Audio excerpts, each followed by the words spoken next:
समाज पब्लिक दौड़ दौड़ करके जिनालयों में मंदिर में आती है और 10 दिन के बाद उनकी गति बहुत धीमी हो जाती है। इसका क्या कारण है?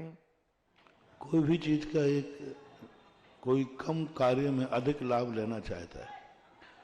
पर्वों के दिन में किया हुआ धर्म अधिक फलदायी होता है, क्योंकि काल मंगल होता है। तो काल मंगल बहुत मुश्किल से मिलता है। क्षेत्र मंगल तो मंदिर है ही, भाव मंगल अपने परिणाम है, वस्तु मंगल भगवान बैठे हैं, लेकिन काल मंगल का योग मिलना बहुत कठिन है। इसलिए काल का जो पर्व के दिन का जो मंगल होता है, उस कारण से लोग उस दिन को ज़्यादा महत्वपूर्ण होता है। और पर्व के दिनों में मंदिरों की एनर्जी भी बढ़ जाती है। पर्व के दिनों में मूर्ति का रूप बदल जाता है। पर्व के दिनों में भौतिक वातावरण की स्थिति बदल जाती है। ऐसा उज्ज्वल रविशरण महाराज ने श्री पद्म पुराण के अंदर रावण के मुख से इस बात को कहलवाया है। रावण जब विद्या सिद्ध करने की बात करने लगा तो वो 6 महीने में विद्या सिद्ध होना है। तो रावण कहता रुको, जो विद्या 6 महीने में सिद्ध होती है, पर्व के दिनों में यदि उसी विद्या को सिद्ध किया जाए तो वो 8 दिन में सिद्ध हो जाती है। अब अन्य दिनों का परिणाम और पर्व का कितना % आ गया? जो कार्य 6 महीने में होना है, पुण्य का बंध या जो भी शक्ति है, वो 8 दिन में है। 1 महीना नहीं, 8 दिन में। तो पर्व का महत्व कितने गुना बढ़ गया आप खुद लगा लेना। यानी 6 महीने के अंदर कितने 30 दिन का 1 महीना लगा लो तो कितने 180 दिन का जो पुण्य है वो पुण्य 8 दिन में मिलना है, 22 गुना। यानी पर्व के दिनों की हुई धार्मिक क्रिया 22 गुना अधिक फलदायी होती है। कौन छोड़ेगा? इसलिए पर्व के दिनों में धर्म, पर्व के दिनों में मंदिरों की वंदना, पर्व के दिनों में सब कुछ अच्छा करने का भाव करता है। रीजन है, पहले मैं भी यही समझता था कि क्या फर्क पड़ता है, लेकिन जब से यह पद्म पुराण जी की बात पढ़ी और फिर वो देखी भी गई, अनुभव में भी आया और ज्योतिष से भी इसका मिलान किया, तो बराबर इसका फल अधिक होता है पर्व के दिन में किया हुआ दान। अब वही देखना, उपवास ये नहीं कहा कभी भी कर लो उपवास। उपवास कभी भी कर सकते हैं, तब कभी भी कर सकते हैं, लेकिन प्रोषद कभी नहीं कर सकते। क्यों? प्रोषद हम सप्तमी को कर लेना, अष्टमी के दिन प्रोषद नहीं कर पा रहे हैं, पंचमी को कर लेना प्रोषद। नहीं, उपवास कभी करो, वो तब के अंतर्गत आ गया। लेकिन जब प्रोषदोपवास ग्रस्त के लिए कहा गया तो प्रोषदोपवास के लिए उन्होंने पंचमी छठ एकम नहीं कहा, पर्व के दिन प्रोषद करो। पर्व के दिन क्यों करूं साहब? ये कह देते 8 दिन में एक उपवास करो, तो 8 दिन में एक उपवास कर लेते। नहीं, पर्व के दिन में प्रोषद करना, इससे सिद्ध है कि पर्वों का कोई ना कोई विशेष ऐसा महत्व है जिसके लिए जैनाचार्यों ने विशेष जोर दिया है। निशु जैन हिंडोली से पूछते हैं, नमस्ते महाराज जी, हमारे अंदर सच्चे देव सास गुरु के प्रति, और ये बात मनुष्यों में ही नहीं, देवताओं में भी, सारे देवता इतने उत्साह से अकृत्रिम चैत्यालों की वंदना करने नहीं जाते। नंदीश्वर द्वीप में सभी देवता साल भर नहीं जाते, जाते हैं नहीं ना, लेकिन अष्टान का पर्व चालू होते ही एक भी देवता ऐसा नहीं होता है जो नंदीश्वर द्वीप में 8 दिन 8 याम पूजा ना करता हो। एक भी देवता व्यंतर 10,000 वर्ष की आयु से लेकर के 16वें स्वर्ग के जितने भी देवता हैं, भवनवासी, चारों निकाय के देव, सब देव और देवियों सहित उस समय 8 दिन उनकी एक भी क्रिया मौजूद रहती है वहां, और 8वें दिन पूजा करते हैं। 9वें दिन कर ले में साल भर तो पड़ी है कि नहीं? तो उस प्रसंग से भी देवता तो गलती नहीं कर सकते, वो तो अवधियानी है।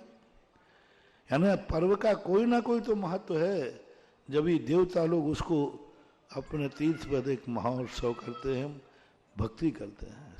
निशु जैन हिंडोली से पूछते हैं, नमस्ते महाराज जी, हमारे अंदर सच्चे देव सास गुरु के प्रति आस्था तथा श्रद्धा क्यों नहीं बनती? हालांकि हम कुदेव कुसास कुगवू को भी नहीं मानते, मगर सच्चे देव साहब पर श्रद्धा क्यों नहीं बनती? क्या कारण हो मूल सकता है? कारण है कि तुम उसका फल नहीं समझ पाते। तुम्हारे अंदर वो बुद्धि नहीं आ पा रही है कि इनको मानने से हमें लाभ क्या है। वो सोचते हैं कि महाराज के प्रति संगति करने से क्या लाभ है, महाराज को आहार देने से क्या लाभ है, महाराज की सेवा करने से क्या लाभ है। तुम्हारी बुद्धि में बनियापन घुसा हुआ है और बनियापन के कारण से तुम्हारी श्रद्धा नहीं बनती। हमें क्या लाभ है, महाराज जी का हम विहार करा देंगे, हमें क्या लाभ है। तो देवशायद गुरु के प्रति श्रद्धा न बनने का कारण होता है कि आपको प्रत्यक्ष लाभ पाने की आपकी आदत है। आप भौतिकवादी हैं, आप इधर करो इधर मिलना चाहिए, तो आपको धर्म और देवशायद गुरु की संगति कभी प्रत्यक्ष लाभ नहीं देती, ये परोक्ष लाभ देती है। ये स्वयं काम नहीं करती है। महाराज तुम्हारे कोई काम नहीं करेंगे, लेकिन महाराज का हाथ उठ गया तो तुम जो कार्य करोगे उसमें सफल हो जाओगे। अब तुम कहोगे कि महाराज जी ने थोड़ी कुछ किया है, मेहनत तो मैंने की, इन्वेस्ट मैंने किया। अब वो तो बात सही है, महाराज ने तो कुछ नहीं किया। महाराज कुछ करेंगे नहीं, और महाराज के जो आशीर्वाद मिलकर के जो तुम्हें आनंद की अनुभूति हुई, उससे जो सगुन हुआ, जिस काम को तुम बहुत कठिनाई से करते, पूजा भक्ति करके गए, तो वो सरलता से हो गया, ऐसा मानना चाहिए। अर्पिता जैन फांदुला से पूछती है, नमोस्तु गुरुदेव, किसी कर्म का उत्कर्षण अपकर्षण संक्रमण कर देने से क्या वह कर्म कभी उदय में नहीं आएगा? आएगा, परमुख से जा सकता है। द्रव्य क्षेत्र काल का स्थान नहीं मिला तो परमुख से जा सकता है। जैसे अभी क्रोध कर्म का उदय आया और मैंने उसको रोक लिया, तो क्रोध कर्म का जो आने वाला था उसको हमने उत्कर्षण कर दिया, यानी स्थिति बढ़ा दी। अब वो कल के दिन उदय में आया, वहाँ क्रोध का निमित्त ही नहीं था, मैं मंदिर में था, तो पररूप संक्रमण हो जाएगा, वो प्रशस्त लोभ में परिवर्तित हो जाएगा और हम क्रोध से बच जाएंगे। तो किसी कर्म को उदय में आने से रोकने से हम उससे बच भी सकते हैं और खतरनाक भी हो सकता है। अभी आ जाता तो अपन को ठीक ठाक होश आवाज था, सुविधा में थे। अब ऐसे समय में उदय आया जिस समय हम नहीं संभल सकते। तो कर्मों को रोकने में घाटा भी है, फायदा भी है। साधु प्राय अपने कर्मों को ज्यादातर निर्जरा को प्राप्त कराता है कि चलो निकल जाए, अच्छा है, निपट जाए, अपने आप को संभालता है और कर्मों की निर्जरा कराता है। चलिएगा, जिज्ञासा समाधान के लाइव सेशन में आप सभी का स्वागत है। बहुत सुंदर जिज्ञासाएं अभी अपन सुन रहे थे, और उन जिज्ञासाओं में चाहे सूर्य नमस्कार की बात आई हो, ये वैष्णव परंपराएं धीरे धीरे जैन दर्शन में भी प्रवेश करने लगी हैं। जैनों में, जैन दर्शन में नहीं, प्रवेश करने लगी हैं। और पूज्य श्री ने बहुत सुंदर समाधान किया। और साथ ही में आज जब पर्व की बात अभी चल रही थी, और पर्व का महत्व जब पता चलता है, तो निश्चित तौर पर 10 लक्षण और अष्टानिका पर्व में किए हुए कार्य 10 गुने 22 कितने 220 गुना उसका असर अधिक हो सकता है। तो ये लाभ हमें ले लेना चाहिए। जब भी पर्व का समय हो उसे छोड़ना नहीं चाहिए। ये सीख तो आज अपन लेकर चले।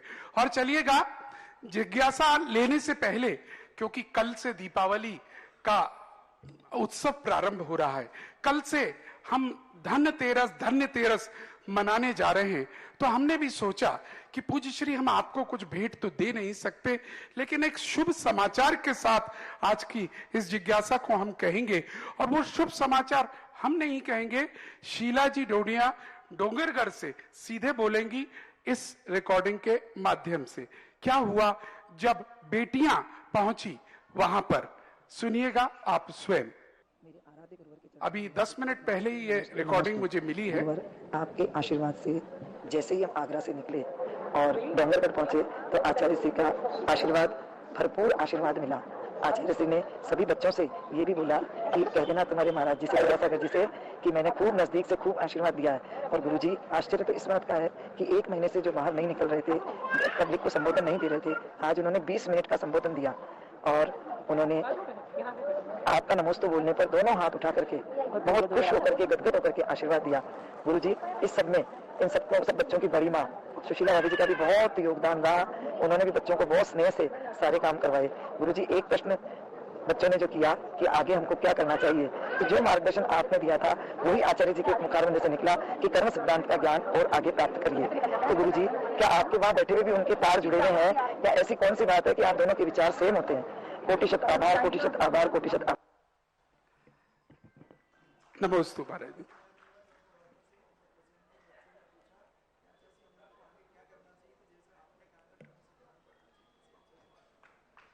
और आचार्य श्री अभी तक प्रवचन नहीं दे रहे थे, प्राय स्वास्थ्य में। आज आचार्य ने खुद बाहर निकल करके दोपहर में बच्चों को 20 मिनट का प्रवचन दिया। वो कैसे आई नहीं 20 मिनट वाली, पर समाचार आए थे कि 20 मिनट आचार्य ने दोपहर में बच्चियों के लिए लक्ष्य करके उनको संबोधन किया है। बहुत अच्छा, उनकी यात्रा सफल हो गई। और आप ही की छात्रा कुछ कहना चाह रही है वहीं से। गुरुवर के चरणों में सादर नमोस्तु नमोस्तु नमोस्तु। गुरुवर, आपकी कृपा से हम सभी बेटियों को आज पूज्य आचार्य श्री का अनुपम आशीर्वाद एवं सानिध्य मिला। आज गुरु जी ने हम सभी बेटियों के बीच जीव सिद्धांत और कर्म सिद्धांत को पढ़ने का आदेश दिया कि आप सभी इसको परिपक्व होइए। गुरु जी, हम सभी को ज्ञात है कि आप गुरु जी के सबसे अच्छे शिष्य और प्रिय शिष्य, और आप कभी भी गुरु जी की आज्ञा नहीं टालते हैं। गुरु जी, हम सभी के नजरों में कर्म सिद्धांत के लिए आप ही सबसे अच्छे गुरु हैं। गुरु जी, हम सभी बेटियों का एक निवेदन है, एक अनुपम निवेदन है, एक आपसे निवेदन है कि गुरु जी, हम सभी बेटियों को, सभी स्नातकों को, सभी श्रवण संस्कृति संस्थान के बच्चों को आपके मुखार बिंद से कर्म सिद्धांत की कक्षाएं पढ़ने मिले तो हमारा जीवन धन्य हो जाएगा। कि गुरु जी इस बात पर प्रकाश डालिए। नमोस्तु भगवान, नमोस्तु भगवान, नमोस्तु। आप ही के श्रीमुख से कर्म सिद्धांत सीखना चाहती हैं सब बेटियां। अब हमारी तो तुम्हें समस्याएं कितनी मालूम है, कितने मुश्किल से समय निकल पाता है। और फिर अब देखो, जब 10 दिन में कितने घंटे बोलना पड़ता है, फिर भी फिर तुम लोग महाराज जी बोलना कम करो, बुलवाते तो तुम हो, फिर कहते बोलना कम करो। सही बात है, बिल्कुल। चलिए, बहुत सुंदर समाचार और पूरी जो प्रवचन है वो आएगा, आप सब लोग सुनेंगे। लेकिन अभी हम बुलाना चाहेंगे जिज्ञासा के लिए विदेह जैन अहमदाबाद अपनी जिज्ञासा को रखेंगे, और श्रीमती उषा जी जैन मुंबई भी तैयार रहेंगी। महाराज श्री के चरणों में त्रिवार कोटि कोटि नमोस्तु नमोस्तु नमोस्तु। चुल्लक जी के चरणों में इच्छामि इच्छामि इच्छामि। महाराज जी, मेरा प्रश्न ये है कि जो विद्याधर विद्याएं प्राप्त करते हैं, क्या वो उनको अगले भव में मिलती है? नहीं, कोई जरूर नहीं, अगले भाव में नहीं। वो विद्याधर, उनको विद्याएं हैं उसी भाव में। विद्याएं जितनी भी होती हैं सब उसी भाव में खत्म हो जाती हैं, भावांतरा नहीं होती, भावानुगामी विद्याएं नहीं होती। श्रीमती उषा जैन मुंबई, और इसके बाद तैयार हैं दीप्ति जैन धुलियागंज आगरा।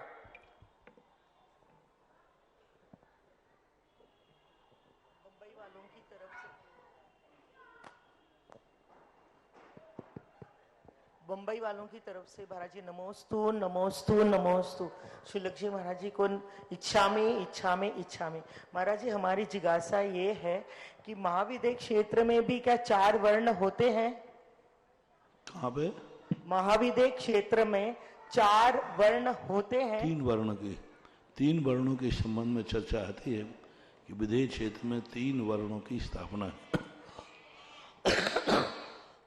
पूज्य जनसेन स्वामी ने महापुराण में लिखा, जब प्रजा दुखी होकर ऋषभदेव के सामने गई, तब ऋषभ ने सौधर्मेंद्र को बुलाकर कहा, जाओ विदेह क्षेत्र में जो वर्णों की व्यवस्था है उस वर्ण की व्यवस्था यहाँ करो। तो इससे सिद्ध है कि विदेह क्षेत्र में भी होते हैं। दीप्ति जैन धुलियागंज, और इसके बाद तैयार रहिएगा सुनील कुमार जी टोंगिया भीलवाड़ा। चरणों में मेरा कोटि कोटि प्रणाम, बारंबार नमोस्तु नमोस्तु नमोस्तु। पूज्य सुल्लक श्री जी के चरणों में मेरा इच्छा में इच्छा में इच्छा में। मुनिश्री, यदि हमारा नित्य पूजा का नियम है और हम ट्रेन में सफ़र कर रहे हैं तो हमारी जैसे लेट हो जाते हैं तो हम विनय पाठ से विसर्जन तक पूरी पूजा कर लेते हैं भावों से, तो वो क्या नियम की पूर्ति करता है या नहीं? देखो, अब मजबूरी की कोई परिभाषा नहीं होती, लेकिन नंबर तो कम होंगे, लेकिन नहीं की अपेक्षा कुछ किया ही तो है, इसलिए नाना मामा की अपेक्षा काना मामा अच्छा है। क्या बात है। कुछ अच्छा है। Something is well, something is better best nothing. नहीं करने की अपेक्षा कुछ तो किया है।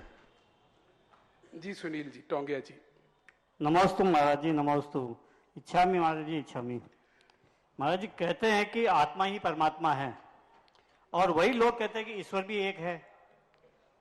तो ईश्वर अगर एक है तो आत्मा में कैसे आ सकते हैं? आत्मा तो भिन्न भिन्न खंड खंड होती है, तो क्या परमात्मा भी खंड खंड होते हैं क्या? आपके प्रश्न में दो मतों का संस्कार आ रहा है। आपका प्रश्न है कि क्या ईश्वर अलग अलग होता है? जो ये मानते हैं घट घट में भगवान है तो अद्वैतवादी है, जो संपूर्ण ब्रह्मांड को एक ब्रह्म स्वरूप मानते हैं। दूसरा है ही नहीं उसमें, ना भक्त है, सब ब्रह्म रूप है। वो अद्वैतवादी ईश्वरवाद का रूप में। जैन दर्शन कहता है घट घट में भगवान नहीं है, घट घट भगवान है। घट घट में भगवान होना और घट घट भगवान है। प्रत्येक आत्मा भगवत स्वरूप है अंदर से। तो जब हम शक्ति की अपेक्षा देखते हैं तो प्रत्येक जीव परमात्मा की शक्ति रखता है, और व्यक्ति के रूप में देखते हैं तो परमात्मा अलग है। परमात्मा किसी की आत्मा में नहीं जाता, परमात्मा किसी की आत्मा में विराजमान नहीं होता। जैन दर्शन के अनुसार परमात्मा बनने की शक्ति होने से कुछ कह लेते हैं, जैसे गुजरात में एक भजन गाए जाते हैं, हूँ छू आत्मा हूँ छू परमात्मा, हूँ छू आत्मा हूँ अन मैं, आत्मा हूँ मैं ही परमात्मा हूँ। तो ऐसे कथन शक्ति की अभिव्यक्ति के लिए गाए जाते हैं। नमस्ते महाराज जी। भैया जी मुकेश जी, और इसके बाद तैयार रहेंगे श्रीमती सोना जैन दिल्ली। पूजपाठ पर गुरुवर श्री के चरणों में बारंबार नमो। परम पूज्य छुल्लक जी के चरणों में बारंबार इच्छामी। महाराज जी, मेरा प्रश्न है साबकाचार से।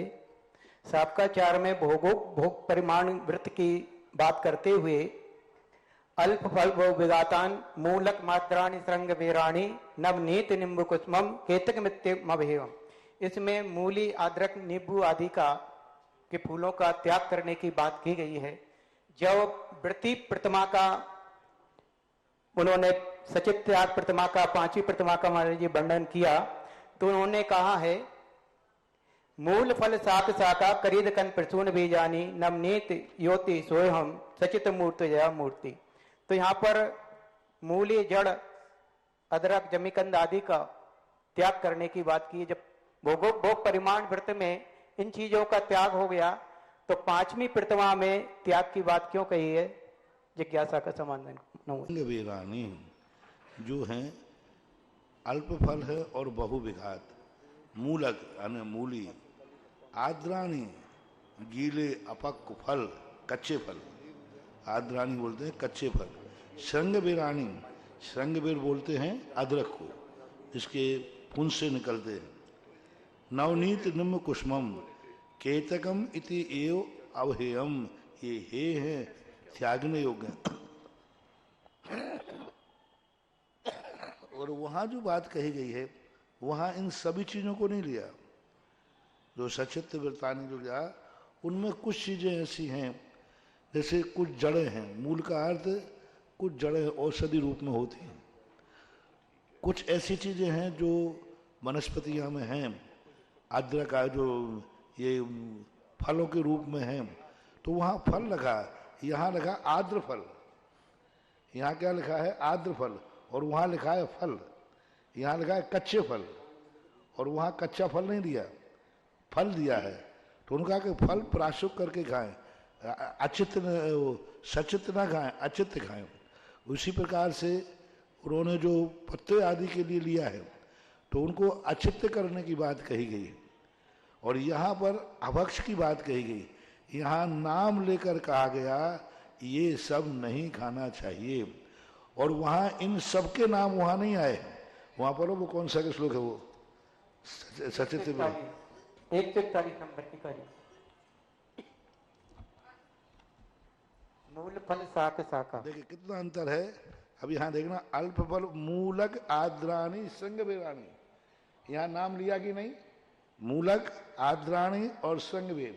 अब यहाँ क्या लिया, मूल अकेला। तो मूलक, मूलक और मूल में अंतर है। मूलक है मूलक ही, मूल ही जिनका फल है। जैसे मूली, मूली ही उसका मूल पर्पज। जब मूली उगाते हैं, गाजर उगाते हैं, तो उगाने का अर्थ क्या है वहां पर, पत्ते उगाने का कि गाजर उगाने का, मूली उगाने का कि सेंगर उगाने का, मूली उगाना पर्पस है। प्याज प्याज प्याज उगाने का पर्पस है कि उनके पत्ते आदि, आलू उगाने का पर्पस है कि पत्ते आदि। तो जिनका मूल ही उगाना ही फल है वे कहलाते हैं मूलक। और मूल क्या कहलाती हैं, उनको उगाना फल जरूरी नहीं है, पेड़ लगाना है, पेड़ की जड़ है। अब नीम की जड़ भी मूल है कि नहीं, लेकिन वो मूलक नहीं है, क्योंकि पेड़ की जड़ के लिए हमने आम का पेड़ नहीं लगाया, फल के लिए। तो ऐसी जड़ें जो मूलक रूप नहीं है, मूल हैं, इनको हम औषधि आदि में किसी भी रूप में अचित्त करके ले सकते हैं। लेकिन मूली नहीं लगे अचित्त करके। तुम कह रहा मूली चिप्स ले लें तो, लेकिन कोई जड़ यदि दवाई में लेना पड़े तो कितनी जड़ें हैं जो औषधि में लेते हैं, क्योंकि मूलक नहीं है वो। ये लोग बहुत इसमें भूल कर जाते हैं कि जिनका मूल ही फल है, मूल ही खाया जाता है, उसी के लिए बोया जाता है, वे मूलक कहलाते हैं, मूल फल। और वहां देखो क्या कहा, आद्राणी। आद्राणी का अर्थ कच्चे फल। कच्चे फल में और फल में कितना अंतर है। कच्चे फल कहलाते सप्रतिष्ठित, बिल्कुल सप्रतिष्ठित। अभी वो जौए के रूप में, जिसे अपन जौआ बोलते हैं, जौआ जो खाने योग्य ही नहीं है, तो वो कहे वहां आद्राणी सब। और यहां लिखा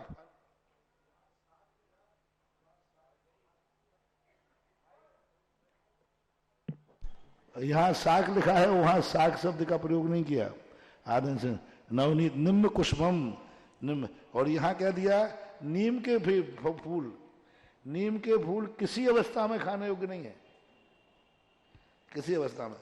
और कंद प्रसून बीजानी, और वहां कहा प्रसून। और कंद का अर्थ ही होता है, जैसे कंद में सौंठ आ जाती है, हल्दी आ जाती है। अब वहां अदरक नाम, तो वहां कंद शब्द का प्रयोग नहीं किया, वहां कहा उन्होंने आद्राणी सिंग वेराणी, हमने उसमें विशेष रूप से उसको लिया। और यहाँ कहा कंद, कंद में हल्दी आएगी, हल्दी में कंद। कुछ कंद ऐसे हैं जो सूखने के बाद या गर्म करने के बाद, अचित करने के बाद लिए जा सकते हैं, जिसमें हमने हल्दी का नाम लिया, वो भी जमीन की जड़ है।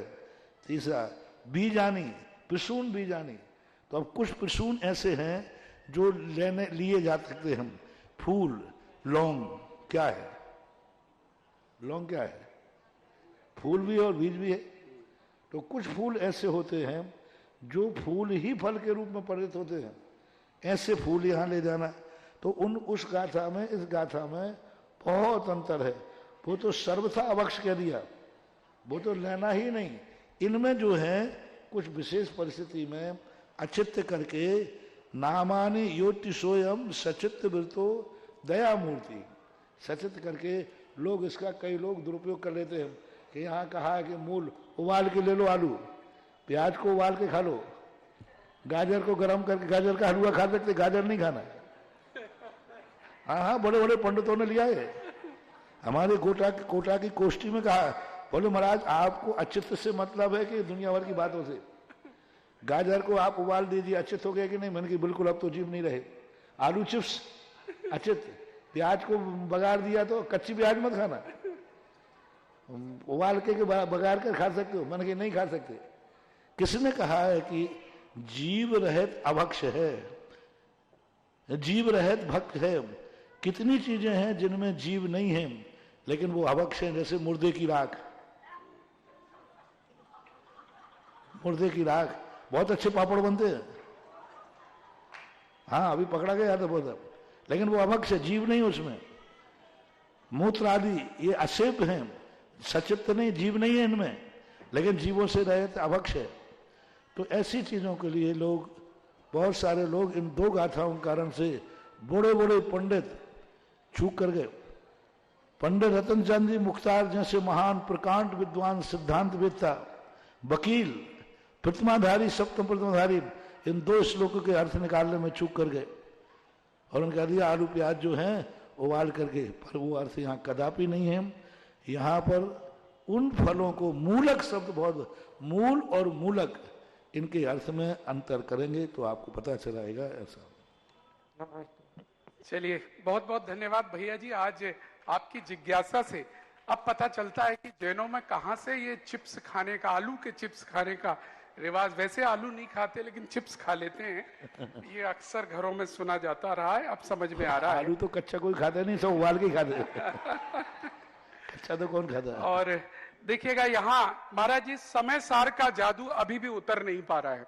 पूरा देश अभी भी समय सार की प्रशंसा कर रहा है और आज भी बड़ा मना करने के बाद भी, छोटे मोटे फोन आ रहे हैं कार्यालय में, हमने मना कर दिया, अब बच्चे विदा हो गए हैं, अब आवश्यकता नहीं है, लेकिन फिर भी नहीं मान रहे।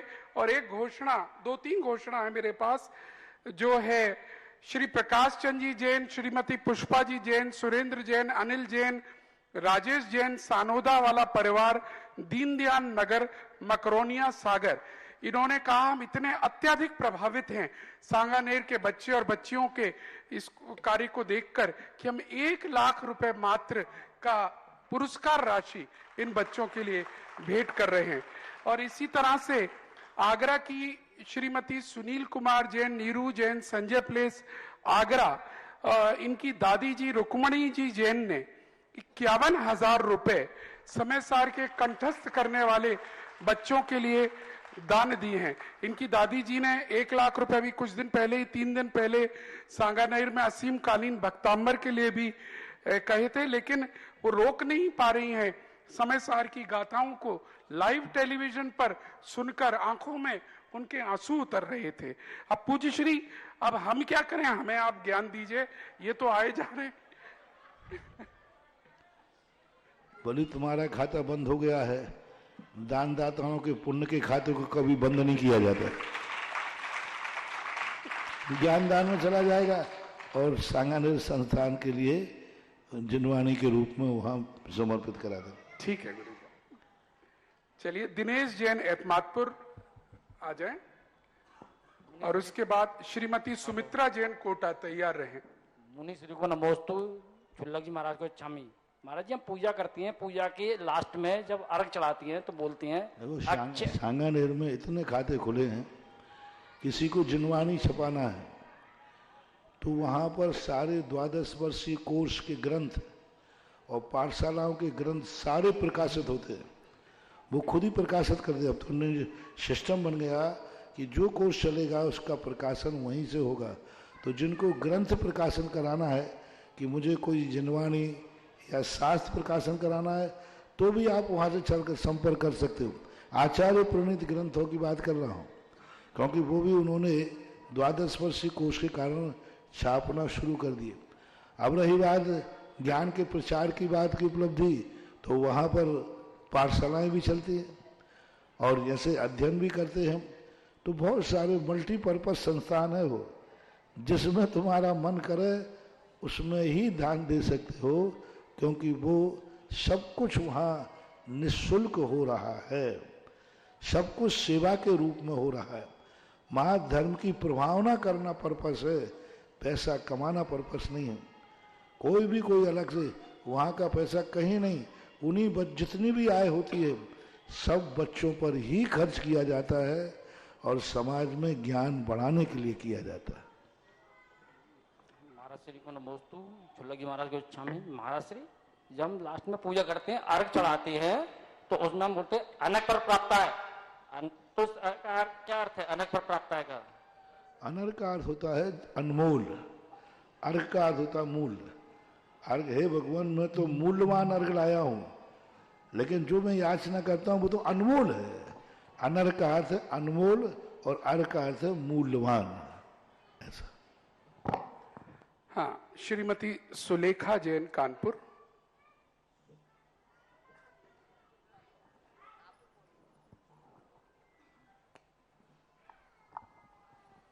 मेरे आराध्य गुरु के चरणों में नमोस्तु नमोस्तु नमोस्तु। छुल्लक श्री जी के चरणों में इच्छामि इच्छामि। महाराज श्री, जिसके एक प्रतिमा होती है वो रतिशाख में आते हैं या नहीं, और जो एक प्रतिमाधारी है उनको अपने नियम में क्या क्या ध्यान रखना चाहिए? पहली प्रतिमा का? हाँ, पहली प्रतिमाओं में तो गिनी जाएगी, लेकिन उनमें गुणस्थान का परिवर्तन के संबंध में आचार्यों का स्पष्ट मत नहीं। पंचम गुण स्थान होगा, क्योंकि उसमें कोई संकल्प नहीं है, कोई व्रत नहीं है, मात्र एक भावना तक संसार शरीर भोग निर्वन्ना, संसार शरीरों के प्रति उदासीन भाव लाने की बात है। इसलिए गुणस्थान तो परिवर्तन नहीं होना चाहिए। जैसे सीढ़ियां होती हैं, पहली सीढ़ी जमीन के अंदर होती है, वो ऊपर नहीं आती, और पहली सीढ़ी होती भी है तो उसमें कोई व्रत नहीं है, इसलिए लेना तो अच्छा है। और पहली प्रतिमाधारी को भी दूसरी प्रतिमा का अभ्यास करना चाहिए। सामायिक है, शुद्ध भोजन है, कुएं का पानी आदि, बिलछानी वाला पानी, मर्यादा आदि, मतलब उसको वहाँ नियम रूप में हो जाए और पहली प्रतिमा में अभ्यास रूप में हो जाना चाहिए। यही नियम होना चाहिए। महाराज, ये प्रथम प्रतिमाधारी सभी नियम को पालन करता है? पहली प्रतिमाधारी को नियम पालन करना चाहिए, अनिवार्य नहीं है, पर करना चाहिए। नमस्ते महाराज। श्री सुरेंद्र गोधा, भीलवाड़ा। और उसके बाद तैयार हैं स्वाति जैन, टोडिया, मुंबई। नमस्ते महाराज जी, नमस्ते नमस्ते। महाराज जी, शांतिधारा संबंधित एक प्रश्न है कि कई ब्रह्मचारी वगैरह आते हैं तो बोलते हैं तथास्तु न बोल के सदास्तु बोले, और हम लोग भ्रमित हो जाते हैं तथास्तु बोले या सदास्तु बोले। कुछ लोगों को क्या है, कुछ नया बोलने की आदत होती है। अब एक परंपरा प्राचीन में तथास्तु शब्द चल रहा है, तो तथास्तु का अर्थ होता है जो मैंने आपने कहा वही मैं वैसा ही हो, समर्थन है। जैसे आप लोगों की मीटिंग होती है तो किसी ने प्रस्ताव रखा कि भाई हम फलाने व्यक्ति को अध्यक्ष पद का प्रस्ताव करते हैं, तो दूसरा क्या करता है, मैं इसका समर्थन। ये परंपरा है कि जो आपने कहा है वैसा ही हो, उस पर वजन है। सदास्तु शब्द का दोष नहीं है। उसने कहा कि मंगल हो तो सदास्तु, सदा मंगल हो, तो आधा पाठ हो गया वो अधूरा। यानी उसने तो बोला कि आधा मंगल हो, दूसरे ने कहा पूरा मंगल हो, और सदास्तु नहीं बोल पाए तो शांति धारा अधूरी हो गई। सदास्तु बोलने में शांति धारा, क्योंकि सदास्तु शब्द वो तो बोला नहीं, उसने बोला वृद्धिरस्तु, तो उसने कहा सदास्तु, तो वो अधूरी शांति धारा हो गई फिर। क्योंकि सदास्तु का अर्थ है आगे बढ़ो, सदा हो गए, और तथास्तु का अर्थ है जो तुम बोल चुके हो उसी को हम समर्थन कर रहे हैं, तो फिर उसमें खंडित का दोष नहीं आएगा। सदास्तु शब्द गलत नहीं है, लेकिन शांति धारा का एक पार्ट छूट गया, सदास्तु, जो दूसरे ने बोला। तो शांति धारा पढ़ रहा था, उसने सदास्तु नहीं बोला, वो दूसरे ने बोला, और तथास्तु में वो जो बोल चुका है दूसरे ने उसका समर्थन किया। इसलिए तथास्तु शब्द बोलना पाठ की अखंडता है सदास्तु की अपेक्षा। सदास्तु शब्द सदोष नहीं है, लेकिन वहां उस प्रसंग में तथास्तु ही बोलना चाहिए, नहीं तो वो शांति धारा का दो रूप बट जाएंगे, आधा उसने पढ़ा, आधा उसने पढ़ा। नमस्ते महाराज जी, नमस्ते। चलिए, मुंबई से स्वाति जैन जी। और उसके बाद नमोस्तु तैयार गुरुवर, रहे नीलू नमोस्तु। जैन आगरा। इच्छामी महाराज जी, इच्छामी। मेरा प्रश्न ये है कि बालकों का जैसे 8 साल में संस्कार होता है, वैसे बालिकाओं का क्या संस्कार होता है? हमें किस प्रकार से बालिका के भी वही संस्कार होते हैं उसकी मर्यादा के अनुसार। जो बालक के हैं वही बालकों के हैं, बस वो अभिषेक नहीं करेगा, अष्ट तरफ से पूजन करेगी, अभिषेक देखेगी, और उसके लिए भी मांगलिक आदि जो किए जाते हैं वो सब बच्चों के एक समान ही हैं। अभिषेक को छोड़ करके सामान्यतः सभी समान होते हैं। तो हम जो पूजा पाठशाला में बच्चों को भेजते हैं, वो 8 साल से पहले पूजा करना शुरू कर देते हैं बच्चे, तो वो क्या अलग चीज है, सही वो है? एक संस्कार पूजा है। एक होती है संस्कार, एक होता है अभ्यास, एक होता है नियम। 8 साल के बाद वो नियम वैलिड माना जाएगा।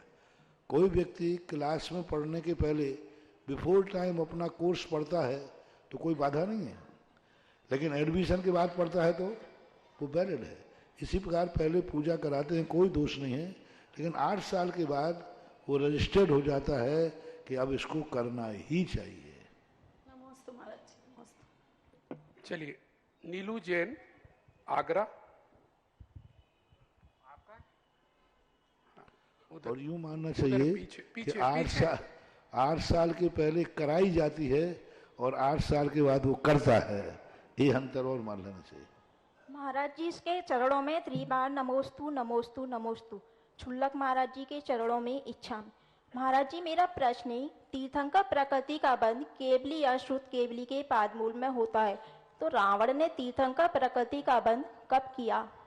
अभी उसको तीर्थंकर प्रकृति का बंध नहीं हुआ है, अभी वहाँ से निकलकर एक बार जन्म लेगा, यहाँ आकर के फिर तीर्थंकर प्रकृति का बंध करके स्वर्ग जाएगा, और स्वर्ग से आकर के फिर तीर्थंकर होगा। लगभग 16वें नंबर का है, तब तक बहुत टाइम है। चलिए, आराध्या जैन दिल्ली।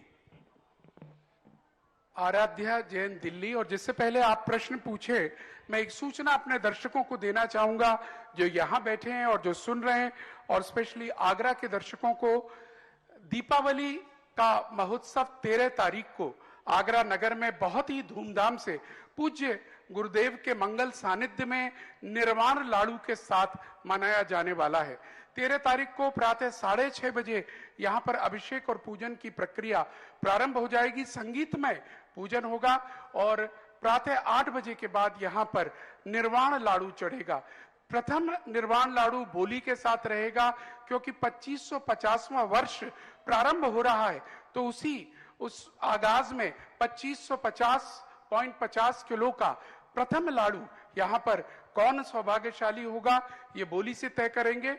और इसके अलावा 24 लाड़ू 25.5 किलो के भी यहाँ पर होंगे, जिनकी कीमत न्योछावर राशि 25,550 रुपए मात्र रखी गई है।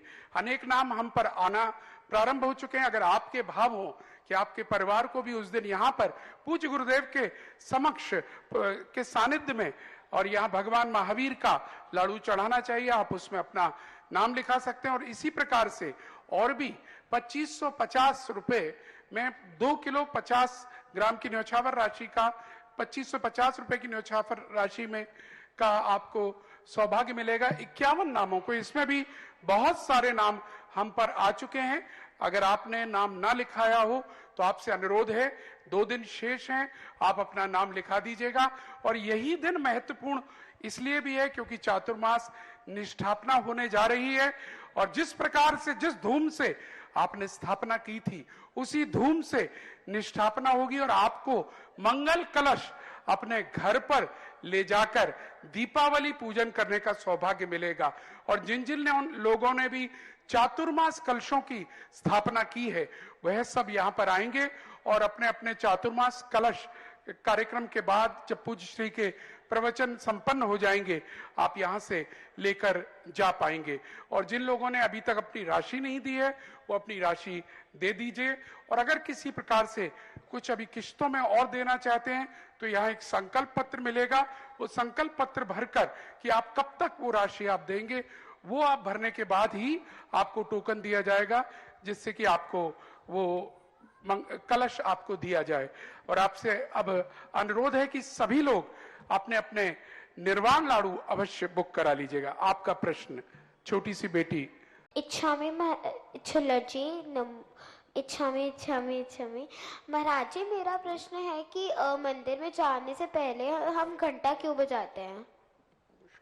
घंटा बजाने का 2-3 कारण होते हैं।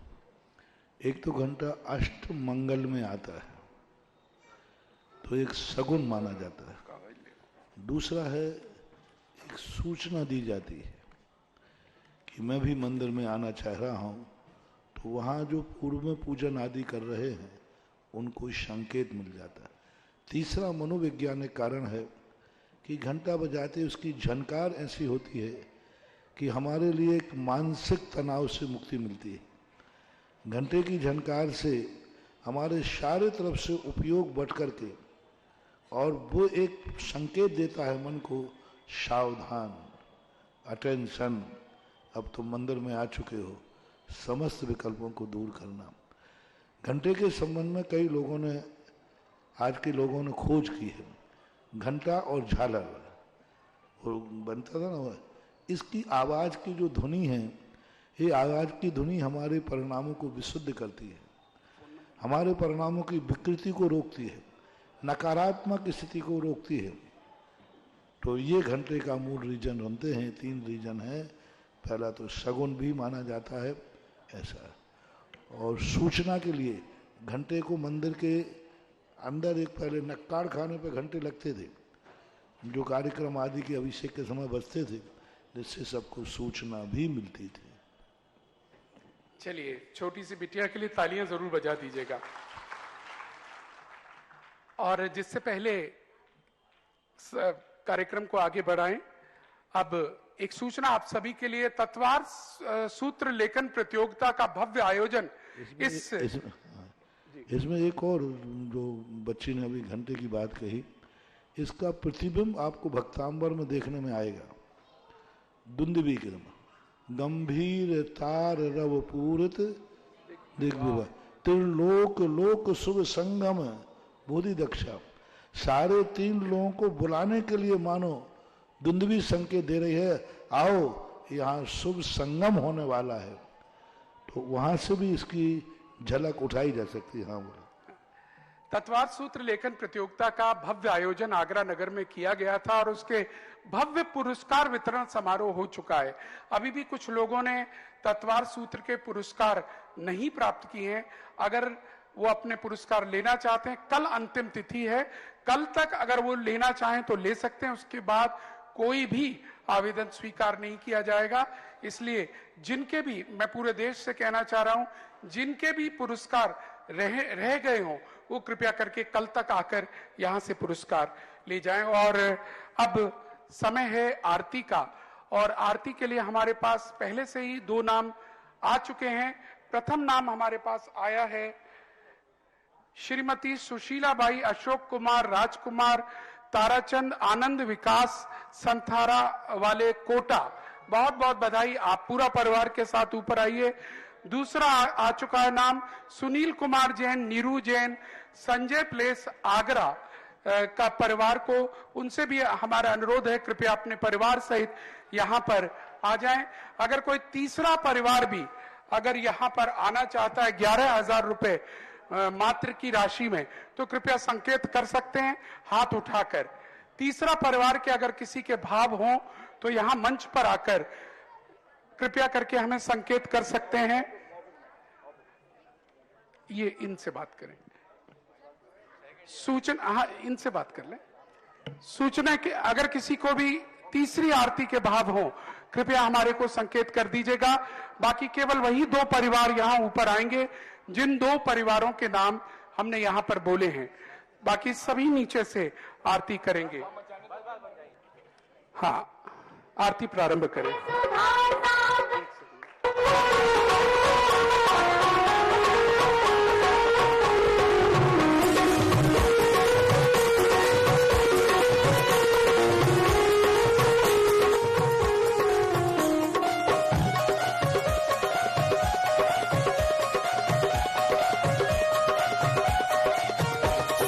सागर की गुण आगर की शुभ मंगल दीप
सजा